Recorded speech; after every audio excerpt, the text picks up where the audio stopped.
Taraqqiyot xususiyatlari va indekslari nimalardan iborat? Ya'ni kimning iqtisodiyoti katta yoki kimning iqtisodiyoti undan kichikroq? Umuman taraqqiyot iqtisodiyoti va insonlarning farovonligi, baxt indekslari haqida juda ko'p mulohazalarning mavjudligi, bu sohada juda ko'p va xo'p ilmiy tadqiqotlar o'tkazilayotganligi yoki rakurslarning har xilligiga baho berishimiz mumkin bo'ladi. Albatta, iqtisodiyotdagi farovonlik, ishsizlik darajasi, inflyatsiya va shunga o'xshagan makroiqtisodiy ko'rsatkichlar, moliyaviy barqarorlik, odamlarning boyligi, kambag'alligi, boylik va kambag'allik o'rtasidagi farqlar, tafovutlar bilan amalga oshadi. Biz bilamizki, iqtisodiy farovonlik indeksi sifatida an'anaviy ravishda juda ko'p yillar davomida yalpi mahsulotga baho berib keldik. Umuman, hozirgi zamonda Jahon banki kriteriyasi ham shuni amalga oshiradi. Ya'ni dunyodagi bir metodikalardan bittasi bu Jahon banki metodikasi. U mamlakatlarni tasniflayotganda, demak, 3 ta holatga ahamiyat beradi. Demak, high income countries, middle income countries va low income countries. Ya'ni o'rta, yuqori va past rivojlangan mamlakatlarni belgilab beradi va yalpi ichki mahsulotga katta urg'u beradi. Ya'ni mamlakatning topgan 1 yillik daromadini aholi son boshiga qo'shib bo'lib yuborishi va undagi raqamlarni aks etadi. Ba'zi bir mamlakatlar $1000 ya'ni yalpi ichki mahsulotini aholi jon boshiga bo'lganda $1000 past. Kambag'al mamlakatlar, ba'zi bir mamlakatlar $5000 $20000 gacha o'rta mamlakatlar va ba'zi bir mamlakatlar $20000 yuqori, hatto $100,000 oshib ketgan rivojlangan mamlakatlarni ham ko'rishimiz mumkin bo'ladi. Xo'sh, yalpi ichki mahsulot mamlakatning taraqqiyotini belgilab beradimi? Bunga ham ha, ham yo'q deb javob berish maqsadga muvofiq bo'ladi. Bu nimalarda ifodalanadi? Yalpi ichki mahsulotga baho berganda eng sodda ko'rinishda 2 holatni e'tirof etishimiz maqsadga muvofiq bo'ladi. Biri real yalpi ichki mahsulot. Ya'ni sizning yalpi ichki mahsulotingiz 10% ga o'sgan bo'lsa va sizning daromadingiz ham 10% ga narxlar o'sgan bo'lsa, demak, bu yerda mamlakat boyigan hisoblanadi. Lekin nominal yalpi ichki mahsulot inflyatsiyani hisobga olmaydi. Ya'ni yalpi ichki mahsulot 10% ga o'sgan bo'lsa, mamlakatdagi inflyatsiya darajasi ham 10% ni tashkil qiladigan bo'lsa, aslidagi real yalpi ichki mahsulotning o'sishi 0 ga teng bo'ladi. Chunki ishlab chiqarish, sanoat o'sadi va shunga yarasha narxlar ham o'sadi. Ya'ni oddiy qilib aytganda, sizning daromadingiz o'sdi, lekin shunga yarasha iste'mol tovarlarini yoki siz sotib oladigan barcha buyumlarning narxi ham o'sib bordi. Demak, mamlakat ham, inson ham bu darajada o'sishi qiyin bo'ladi. Real yalpi ichki mahsulot esa mana shu inflyatsiya ko'rsatkichini ayirmasini tashkil qiladi. Aytaylik, yalpi ichki mahsulot 10% ga o'sgan bo'lsa, mamlakatdagi inflyatsiya 7% ni tashkil qilsa, demak, real yalpi ichki mahsulot 3% ni tashkil qiladi. Ya'ni inflyatsiya bu yerda hisobga olinadi. Umuman, yalpi ichki mahsulotning aholi jon boshiga bo'linishi ham turli xil munozaralarni keltirib chiqaradi. Xususan, ba'zi bir mamlakatlarda yalpi ichki mahsulot aholi jon boshiga bo'lganda juda qiziq ko'rsatkichlarni keltirib chiqaradi. Xususan, Amerika Qo'shma Shtatlaridagi yalpi ichki mahsulot qariyb $25 trillion ni tashkil qiladi va aholi jon boshiga bo'lganda $50,000 dan ko'proq mablag'larni tashkil qiladi. Xitoy yalpi ichki mahsuloti ham quvib kelayotgan tendensiyalardan biri hisoblanadi, lekin aholi jon boshiga yalpi ichki mahsulotni bo'lganda ko'rsatkichlar $20,000 ga ham yetmay qoladi. Nima uchun? Chunki yalpi ichki mahsulot juda intensiv ravishda rivojlanib kelyapti, o'sib kelyapti, lekin Xitoyning aholi soni ham juda katta hisoblanadi va uni bo'lganda ko'rsatkichlar unchalik katta farqlarni ifodalamay qo'yishi mumkin bo'ladi. Xususan, Hindistonning yalpi ichki mahsulotga aholi jon boshining nisbati ham qariyb $10,000 ga yaqin, umuman o'rta darajalarni keltirib chiqaradi. Lekin Hindistonning iqtisodiy infratuzilmasi juda ko'p muammolarni keltirib chiqaradi. Masalan, Hindistonda 100 mingdan ortiq insonlar mo'xov kasalligi bilan davolanadi. Bu juda qiyin jarayon va murakkab kasallik hisoblanadi. G'arbda esa uning davosi $3 dan $20 bo'lgan dozali dorilarni tashkil qiladi. Ya'ni kasallik past darajada bo'lganda har biri $3 dozadagi dorilar, kasallik yuqori darajada bo'lganda $20 har bir dozasi $20 dorilardan demak foydalaniladi. Va Hindistondagi ijtimoiy-iqtisodiy infratuzilma mana shu dorilar haqida eshitish, ma'lumotga ega bo'lish yoki ularga yetib olish darajasini bermaydi. Hatto ba'zi bir tashkilotlar, xususan Jahon Sog'liqni saqlash tashkiloti bu dorilarni tekin tarqatish uchun koridorlar yaratib beradi, lekin Hindistonning ba'zi bir shtatlaridagi ijtimoiy-iqtisodiy infratuzilma bu dorilargacha borish imkoniyatini bermaydi. Shuningdek, yalpi ichki mahsulot bizdagi barcha narsalarni hisoblab bermasligi ham ahamiyatli voqea hisoblanadi. Xususan, uy sharoitida ovqat qilish, kiyim dazmollash yoki uydagi ba'zi bir hayvonlarga qarash jarayoni, umuman uy xo'jaligidagi barcha mehnat bilan shug'ullanish jarayoni yoki sizning bir kuningiz buvingiz bilan sayr qilish bilan o'tdi va siz o'zingizni juda baxtli hisoblandingiz.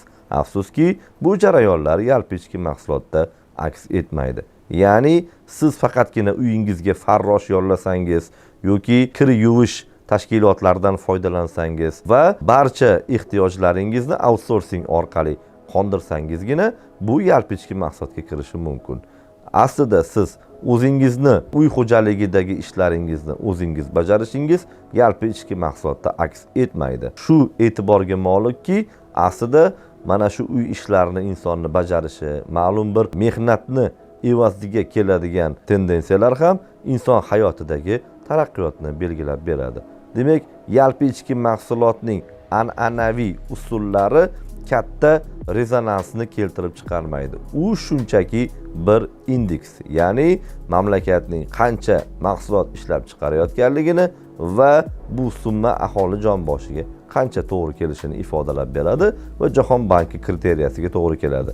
2000-yillarda mana shu ko'rsatkichni asosiy ko'rsatkich sifatida baholashga bo'lgan shubhalar paydo bo'ldi. Umuman 1990-yillar davomida Amerikadagi Dallas zaxira banki mana shu iqtisodiy ko'rsatkichni hisoblash uchun bir misolni taklif qildi. Ya'ni 1990-yilgi narx bilan 2010-yilgi narxni solishtirishda unga ketgan mehnatni solishtira boshlashdi. Xususan 1990-yillarda bitta ruchkaning narxi 5 sent turardi, avtoruchkaning narxi va oyliklar unchalik katta emasdi. Demak, oyiga katta bo'lmagan mablag'lar hisobida ishlardi va bir ruchkani sotib olish uchun deyarli inson 1,5 soatdan ko'p mehnat qilishi kerak bo'lar edi. Lekin yillar o'tdi va bitta oddiy ruchkaning narxi $1 demak 20 barobar ko'tarilib ketdi. Lekin shunga yarasha daromadlar, oyliklar va ish hajmlari oshdi va avtoruchkani xarid qilishga ketadigan xarajatlar insonning 10 daqiqalik mehnatiga teng bo'lib qoldi. Demak, solishtirish uchun ko'rishingiz mumkin. Avtoruchka 20 yil oldin 5 sent edi, keyinchalik $1 ga yaqinlashdi. Ya'ni 20 barobar narxi oshib ketdi. Lekin 90-yillarda uni sotib olish uchun deyarli 1,5 soat ishlash kerak bo'lar edi va 20 yildan keyin uni sotib olish uchun faqatgina 10 daqiqa ishlash kifoya qilishni boshladi. Mana shu jarayon demak iqtisodiy ko'rsatkichlarni taraqqiyotni faqatgina yalpi ichki mahsulot yoki inflyatsiyaga bog'liq emasligini ko'rsatib qo'ydi. Aksincha ular faqatgina bitta sanoatlashuvni ko'rsatuvchi indikator sifatida xizmat qilishi maqsadga muvofiq bo'lar edi. Va mana shu jarayonlarni demak muvofiqlashtirish maqsadida izlanishlar davom etdi. Xususan, Xalqaro valyuta fondi mamlakatlarning tashqi savdosi, valyuta zaxiralariga qarab baho berishni boshladi va mamlakatlarni ikki qismga bo'lib yubordi.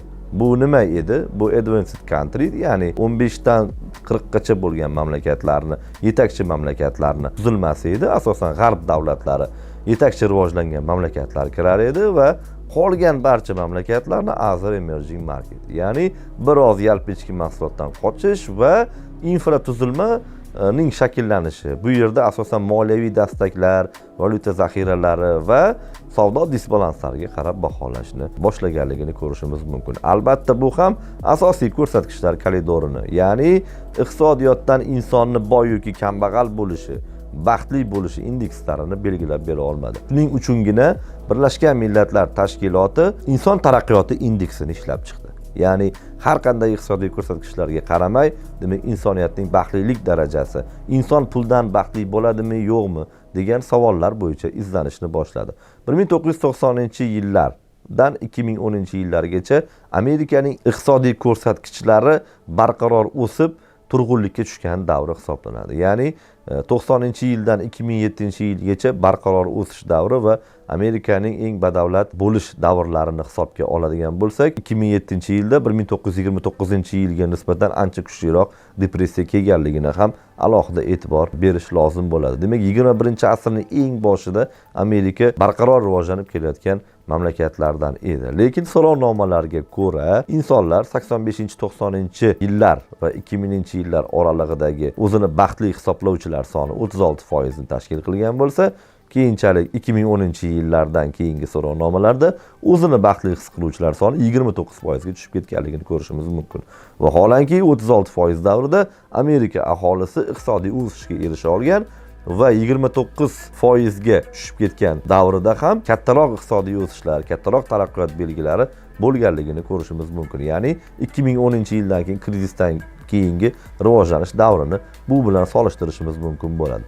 Farqlar unchalik katta emas. Ya'ni Amerika boyib iqtisodiy o'sgani bilan insonlarning o'zini baxtli his qilish indeksi kamroqligini ko'rishimiz mumkin. Ya'ni yalpi ichki mahsulot ko'p narsani hal qilmaydi. Xalq tili bilan aytganda, biz mamlakatimizda turli xil insonlarni uchratishimiz mumkin. Ya'ni 3 million, 3,5 million so'm oyiga daromad topayotgan, o'rtacha 6 milliongacha daromad topayotgan insonlarni ba'zilarini o'zlarini baxtli his qilishlarini yoki 30-40 million oyiga topayotgan insonlarni oydan oyga qarz bilan o'tayotganliklarini yoki o'zlarini unchalik baxtli his qilmayotganliklarini ko'rishimiz mumkin. Mana shu jarayonda infratuzilmaning kombinatsiyasi turli rakurslarga bog'liq bo'lib qoladi. Va Amerikaning mashhur tadqiqotchilaridan biri, demak Mingorf, o'zini BMTning taraqqiyot dasturiga moslangan holda, demak har bir xalq o'zining ijtimoiy iqtisodiy kartasini ishlab chiqarish kerak degan xulosani ilgari suradi va unga 16 ta indikatorni kiritib yuboradi. Konservativlar esa bunga qarshi chiqishadi va aytishadiki, liberal safsatalarni yig'ishtirish va institutsional va huquqiy tartibni rivojlantirish orqaligina bunga erishish mumkin degan xulosani demak ilgari surishadi. Umuman aytganda, yalpi ichki mahsulot, ya'ni insonlarning boyishi ularning farovonligiga faqat bitta indikator sifatida ta'sir qilishi ma'lum bo'ladi.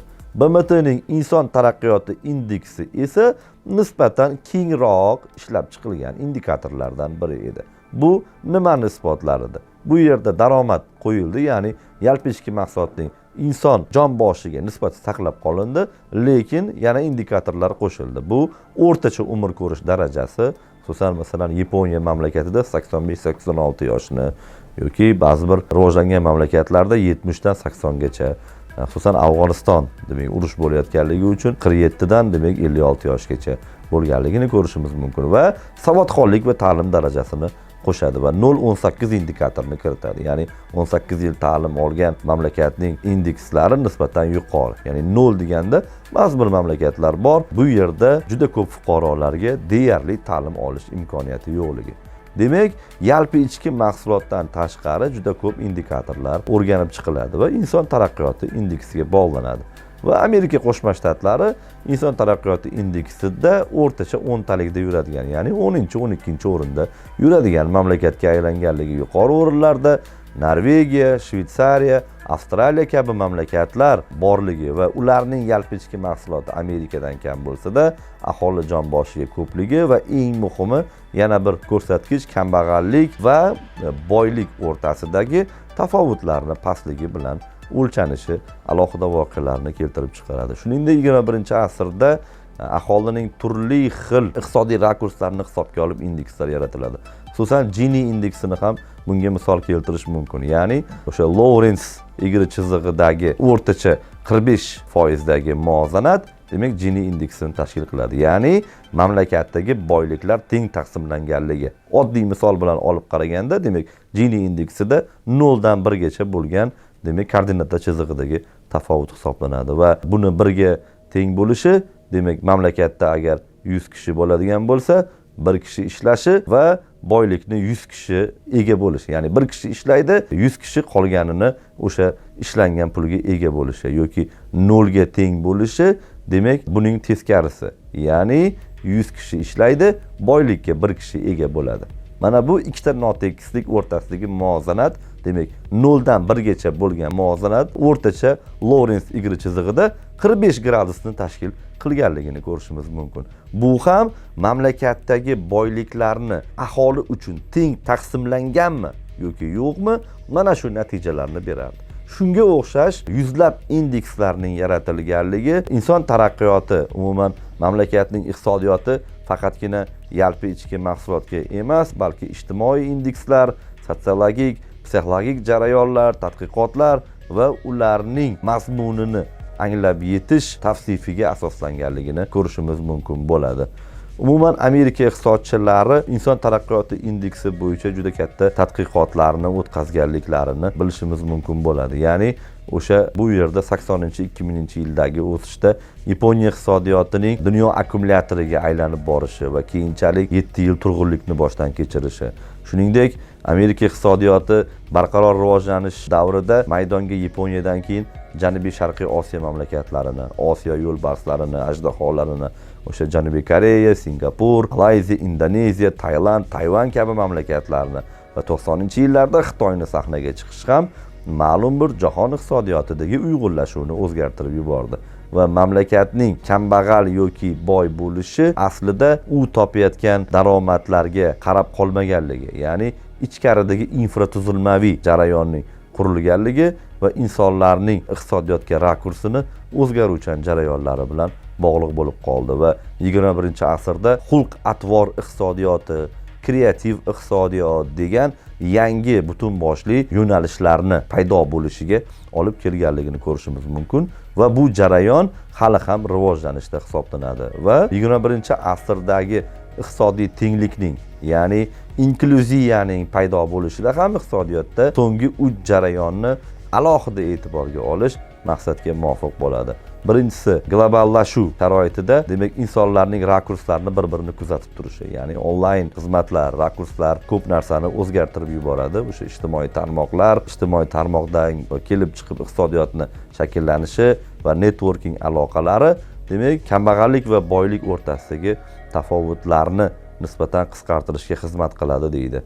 Ikkinchisi bu xulq-atvor iqtisodiyotining mavjudligi, ya'ni iqtisodiyotga muvozanatning mavjudligi va iqtisodiyotni kreativ ravishda o'rganishga intilish, fan sig'imkorligi yuqori bo'lgan loyihalarda ishtiroki bilan bog'liqligi. Ya'ni Amerika yalpi ichki mahsulotining demak 10% gacha qismida asosan innovatsiyalarga tikilgan pullar yotadi. O'sha 400 milliardni bekorga e'tirof etganimiz yo'q. Demak 400 milliardlik investitsiyalar qariyb 2-3 trillion dollarlik ishlab chiqarish va xizmat ko'rsatish jarayonini yaratilishi maqsadga muvofiq bo'ladi va 3-jarayon bu ijtimoiy iqtisodiy indekslar hisoblanadi. Ijtimoiy iqtisodiy indekslar uyg'unlashuvda qanday ta'sir qiladi? Bu ham yalpi ichki mahsulot, ta'lim, sog'liqni saqlash va insonlarning ijtimoiy mehnat jarayonlari, ya'ni yalpi ichki mahsulotga kiritilmaydigan jarayonlari ham mavjud bo'ladi. Ya'ni inson har kuni ma'lum bir ishni bajaradi, lekin uni faqatgina onlayn yoki bank hisob varaqlaridagi sotib olgan xarajatlari yoki davlat yoki xususiy sektorda ishlash dinamikasi yalpi ichki mahsulotda aks etadi. Lekin sayr qilganligi, kitob o'qiganligi, o'z bilimini oshirganligi, o'sha kuni xususan amakisini ko'rgani borganligi va u bilan maroqli vaqtni o'tkazganligi, bu yalpi ichki mahsulotda aks etmaydigan xususiyatlar hisoblanadi va mana shu ijtimoiy barqarorlashuvning asosi asosan korporativ uyg'unlik asosida yaratilishini taqozo etishi bu 3-holat hisoblanadi va 21-asrda bu hisob yuritishda, ya'ni qaysi mamlakat boy, qaysi mamlakat kambag'al, qaysi mamlakat rivojlangan va rivojlanayotgan, mana shu bo'yicha o'nlab kriteriyalar mavjud. Hozir faqatgina 3 ta metodika, Jahon banki, Xalqaro valyuta fondi va BMT metodikalari trendda turganligi, lekin aslida o'nlab metodikalar mavjudligi asosiy voqealar rivojini tashkil qiladi va mamlakatlarning rivojlanganlik va rivojlanayotganlik ko'rsatkichlarini biz aytgan statistik formulalar, raqamlar yoki masalalardan ko'proq, demak, iqtisodiy rakurslar va mamlakatning ichidagi infratuzilmalar hal qilayotganligini ko'rishimiz mumkin bo'ladi. Va global yaqinlashuv davri deymiz, ya'ni butun dunyo bir-birini ijtimoiy tarmoqlar orqali kuzatuv davrida bu jarayonlar yana ham klonlashib boradi va o'zgarib borishini ko'rishimiz mumkin bo'ladi. E'tiboringiz uchun rahmat.